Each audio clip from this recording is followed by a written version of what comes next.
आज आपण पाहणार आहोत मेथीच्या पराठ्याची रेसिपी। इथे मी 2 कप मेथी स्वच्छ धुवून बारीक चिरून घेतलेली आहे। त्यामध्ये अर्धा चमचा लसूण, छोटा अर्धा चमचा हळद, छोटा अर्धा चमचा ओवा, छोटा अर्धा चमचा जिरी हातावर क्रश करून टाकलेली आहे। 2 छोटा चमचा लाल तिखट, अर्धा चमचा मीठ,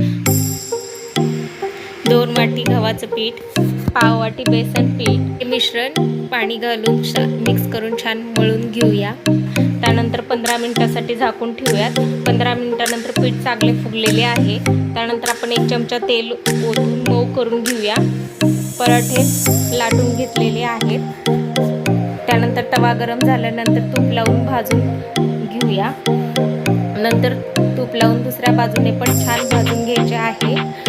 इथे आपला गरमागरम असा पराठा भाजून तयार झाला।